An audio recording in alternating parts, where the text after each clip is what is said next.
University of Texas, 1937. Among its student body, a young man with a passion for politics. Friends say he had a good personality and was destined to leave his mark on the Texas he loved. He made important friends along the way who would help shape his powerful career. Now, after 31 years of public service in our nation's capital, at the age of 81, Congressman Jake Pickle has come home. I'm going to miss Congress more than Congress is going to miss me. Tonight, a conversation with Congressman Jake Pickle. Hello, I'm Judy Maggio. Imagine saying goodbye to a job that you love after 31 years of service. That's exactly what Congressman Jake Pickle is doing. He's a living legend, a Texas politician known for pressing the flesh and passing out pickles. During the next half hour, we're going to look back and look ahead for the congressman. Retired life will be a big change from the hustle and bustle in our nation's capital. KVUE-24's political reporter Greg Grugan spent some time with the congressman in Washington. At 81 years of age, Pickle still keeps up a pace other politicians can only envy. To understand why Jake Pickle kept coming back to Washington, you must first understand who brought him here in the first place. If you had to describe Lyndon Johnson and his importance and your friendship with him, how'd you describe it?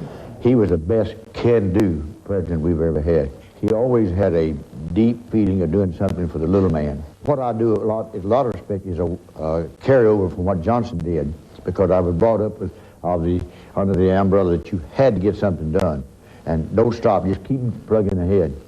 And to be responsive and to listen. And that's what I think a public servant does. He got to listen and to make up his mind and do something. And he just can't sit back and let somebody cook his biscuits. On Capitol Hill, no one cooks Jake Pickle's biscuits but Jake Pickle. Not now, not ever. At 81, he's at work well before 8, ready for a briefing with Treasury Secretary Lloyd Benson. I've been here since 7:30. It'd be a lot easier to stay at home and eat a little breakfast and talk and visit with your wife. But these meetings go on, and you've got to go to as many as you can. He is a counselor to many. He's an example for all of us. My relation with him, I hope, is such that I can appeal to him personally that he's got to bring it to the president's attention, got to bring it to administration, help us move that thing. After Benson, it's back to the office to bone up on health care with his staff. And costs. How do you control costs? They're waiting for Genhart to finish drafting and give the CBO numbers. I think that the way to pay for it, basically the fairest way, is through the employer mandate. But he's supposed to tell them this morning when he's going to have it. He didn't have the numbers back in April. Medicine is expensive, and we got to find a new way to deliver it. So I just look at the body politic, not the rich man or the very poorest man, but the body politic. The flow of constituents is constant, but Pickle always takes time to talk. My wife passed away because we did not have insurance. Bail that basically the House is trying to advocate is going to prevail. It does give universal coverage. On the Hill, Pickle is known as the guardian of Social Security. During the early 80s, he led a fight for reform which many believe saved the troubled government safety net. It's a battle Pickle continues to wage. I think this legislation will go a long way to protect the agency from the crossfire of political politics. On the House floor, Pickle urges Congress to make Social Security an independent agency, free and clear of too much congressional or presidential control. Pickle gets 431 votes and wins with no opposition. I hope it gives assurance again to the young people that the money will be there when their time comes. Just because it's Friday doesn't mean the work week's finished. Pickle's bags are packed for what he sees as an equally important part of the job. My district's not Washington. My family and my friends and the people I represent are in Austin, so I go back 3/4 of weekends out of lunch. Thank you. I try to work 5 days a week here and 3 days a week at home. So it makes it a full week, but I'm just going home. Congressman Pickle is no stranger to long hours and hard work, but at home, Jake's relaxed and laid back. It really is a beautiful home. I recently spent the day with Congressman Pickle and his wife in their comfortable West Austin home. That's the seal. Very impressive. Come on. That's what you call a little vanity. That's That's okay. You're allowed. Well, not many people can do it, so why not? That's right. Jake Pickle and Beryl have been married 34 years this December. Time has tugged on this gracious couple, but now it's time for their well-deserved retreat from public life. Their home is full of rich memories and beautiful items collected from around the world. But some look better than they sound. That's a valiant effort. I don't know what you call it. And what do you do with it at home? I did just conversation piece. Well, he gets out on the balcony and blows it, Yeah. greeting his guests that come up the drive. And the others. The congressman is known for his sense of humor and easy charm. Not many people know about his musical talent.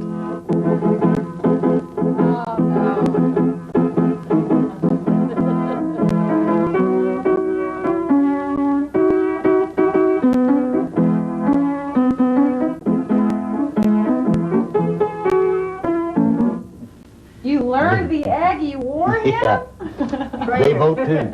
They vote too. Downstairs is the congressman's office. It too is filled with awards, pictures, plaques, and trophies. Here's a deer with 20. Did you kill that deer? Yeah. Where did you nail that deer? South Texas. I said, Jake can put anything on the wall he wants to in this room, but Yeah. upstairs, Your room, that's my room. I've covered Congressman Pickle for the past 13 years, but when we sat down and talked, he surprised me with his frank and candid remarks. Why did you decide now was the time to retire? Well, I've always thought that a person in public office ought to choose his time to step aside. I've been in Congress now 31 years, and I thought after that length of time, I just ought to quit and come home, so that's what I've done. What do you think is going to be the hardest part about leaving Congress? Well, walking away from the arena of public service that I like. I enjoy wrestling with the national problems. I enjoy working with the people's problems at home, the constituents. And I like to think that I've had a chance to make them during my own time. Now I'm walking away from that, so I'm going to miss it. I'm going to miss Congress more than Congress is going to miss me. So I know it's going to be quite a change for him. But the easiest thing for him is to walk away knowing that I don't have to catch that 5:30 flight out again. I think I've flown 10 million miles since I've been here. Why did you think it was necessary to come home as often as you did? Well, first, my wife was usually in Austin, and that had a certain attraction for me. But I didn't just leave Austin to go to Washington. I never left my home. I just want to come home on the weekend when I can, so I just, a matter of practice, I got the custom of doing that, and I've kept it up. So are you saying you pretty much haven't had a day off for 31 years? I will have, yeah. But I'm not having any days off now. I'm home, and I'm enjoying it, and getting reacquainted with friends, and I look forward to doing that more and more. We'll hear what Congressman Pickle has to say about the man who helped shape his political career when we come back. After 60 years in politics, Congressman Pickle never found the national spotlight that followed some of his powerful peers, among them Lyndon B. Johnson, a good friend and mentor. When the congressman talks about his old friend LBJ, he still becomes emotional. Pickle's devotion and admiration for LBJ is still unwavering. Someone had told me, and I don't know if this is true or not, so I'm going to ask you, that you were with LBJ when he decided not to make another run for the presidency. Someone told me that, and I don't know, is that a true story? This goes back now, a little past history. I had gone to Nebraska and spent 3 days to find out what the people in Nebraska would think about LBJ running. I just make a factual analysis of the whole state. So I did 3 days, and I wrote my report up, and I came back to Austin. That night, they had a big party out at Pete Caulfield's home, and on the way back from the hotel, I would listen to the radio when Johnson made his speech that he wasn't going to run again. And I will not accept the nomination of my party for another term as your president. It hurt me terribly because I knew he was driven out of office. Vietnam had just got him, and I didn't think it was right. for things for our country.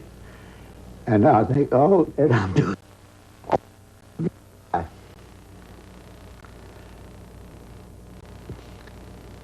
But he did a lot of good. And you have to take the good with the bad. And so I wasn't there when he made that announcement. He made it from the White House. I was in Austin at the time, but I sure heard him. And it hurt. Still does. Do you think he was treated associate him? Oh, I with think he'll be Vietnam treated War and not his other more accomplishments? fairly in time to come. But Vietnam and that kind of program got him. And I think basically the president was right, trying to keep aggression from just going rampant. I wonder now what we'd do with how many little fireflies are popping out all over the world. What would we do? But maintaining democracy is a constant struggle, and I don't guess any of us know what's the best way. And I don't guess he did. I think he was caught in it, and he just went ahead with it and didn't know how to stop it. I think history will treat him better. I would hope that history will treat him on the basis of things he did. Job Corps, Head Start, you know, educational program, civil rights. Civil rights changed the face of America politically because the '64 Act was a granddaddy of all of them. It gave the rights of accommodation to primarily the minorities, black people, where they could go to the hotel, to the restaurant, to eat and to sleep. They couldn't do that before. Isn't that amazing that in America just 30 years ago that wasn't possible? It is. So I think that we may have kind of lost the South in a way when that bill was passed. I had voted for that, and I voted for Voting Rights Act because I think you've got to recognize the right of the individual, the right of everybody in America to get a job and to have equal opportunities. And I think civil rights and the Voting Right, Disability Act, these things gave people the right. It made everybody give them equal opportunity. And that's about all we could ask for in this society, be given an equal chance. And I think our society does that. I think Johnson had a lot to do with that. I hope he is given credit for that in time to come. Can you talk a little bit about some of the other presidents that you have served under? Oh, well, I'd rather not. I was a Johnson man, a Johnson boy, they'd call me. We were one of the original. And he was terrible at times, but at the same time, he was great and loving. I don't think I'd want to compare him with the other candidates or compare the presidents. I've served now with 7 presidents, and each one of them was strong and were good presidents in their own right, got certain things done. We selected them, and they were our leader. And I can give you the strength and the weaknesses as I see it, but I don't choose to do that. I've enjoyed working with every one of them, Democrat and Republican. I go to the White House now, and I always get a little bumps going up down my spine just to be there. And the fact that I'd come out of a grocery store in West Texas, and yet here I can go down to the White House and meet with the president. That's the strength of America. That's good for us. The incredible highs and the devastating lows of a 31-year congressional career. That story when we come back. Congressman Pickle has a simple view of his job. Take care of people, and whenever possible, take care of the people at home. But one of his most disappointing defeats was his efforts to keep Bergstrom Air Force Base open. Even though that was a loss, Pickle worked to get federal approval to open Austin's new airport at Bergstrom. Thanks in part to his leadership, Austin is now a high-tech town. You've been very instrumental in bringing some of those high-tech companies to Austin. You've got to be proud of that. Very proud, because when you go to Congress, you realize that the most important job of all, I think, is jobs. How do you get jobs for people? And Austin got in on the high-tech picture right at the beginning. And we had cast around for maybe 20, 30 years trying to decide how would Austin grow. We were rather a sleepy university, college, state town until we hit on the idea of the high-tech, or the high-tech caught up with us. This announcement means a lot to us. I don't think I have seen or felt as much electricity in the air, perhaps since we had the MCC designated for Austin. And since the Austin picture has changed completely, and for the good. And we did get Cemetech and the MCC here. We've got now the Pickle Research Center, the Balcony Research Center. And there we have the microelectronics and the microelectronic buildings. Great programs out there, some of the best, most advanced laboratory work going on in the United States. Now that's all right here in our backyard. So 30 or 40 years ago, we had none of that. It's changed completely. Do you think that that is one of your proudest accomplishments, bringing the high-tech scene to Austin? I'd have to say so. But I'm also very proud of the fact that we had we put Boggy Creek in over in East Austin, and that has saved the flooding in East Austin, and I hope it will really do the job perfectly. We built the dams, the Upper San Marcos reservoir dams in Hayes County, 5 of them, and they stopped that flooding over there. We put in the Job Corps at San Marcos, tremendous asset for this Central Texas area. Those are the kind of projects that I like to think that's been good for our city and created jobs. You kind of start off on this basis. The most important thing is to get jobs for people. And at the very beginning, I learned that if you got jobs, people were working, they were paying into Social Security so that they'd be self-sufficient. They had Social Security when they retired. I was chairman of the House Social Security Subcommittee when we reformed it in '83. Right. And that's been a very proud moment in my life, one of the best accomplishments I think I've made on the legislative front. Are there some things that you wish you could have done, or is there some unfinished business, so to speak? That I could get done? Mm-hmm. Yeah, I wished I could have gotten a non-stop flight to Austin. When I went in, we had the pickle special, we called it. A really LBJ special that he turned the screw on Harts Larding in Lawrence, and we got that. And that was lost when it was deregulated. I've tried to get a non-stop since then, but I couldn't do it. So that's one thing I missed. But I think the thing I'm disappointed about as much as any one thing is we did not pass 2 years ago the BCC, Balcones Canyonland. I think that was a setback for our community. Austin is worth, there are people who can do better than that. We're not trying to tell the government how people have got to live, but we are trying to protect the species, and that's what we ought to do for our grandchildren. We couldn't sell that to the people. Between the individuals and the landowners and developers and the environmentalists, we got in a big hassle, kind of like we've done on the health bill now. I'm disappointed that we couldn't pass the Balcones Canyonland. I still hope we can get together, because if we as a society, we got to learn to live with our environment, and that's just got to be accepted. And so far, we haven't quite come to grips with it, but I think we will. Okay, we've got to hear about the pickles now. When I first announced for office, I hit on the idea maybe I ought to pass out some pickles, kind of my trademark. I used to pass out these pickles from the car for any parades, and I'd throw them out by the dozens or by the hundreds because everybody wanted pickle. You know, these little squeaker pickles? That's my trademark. And they wanted these things, not just a little pickle pen.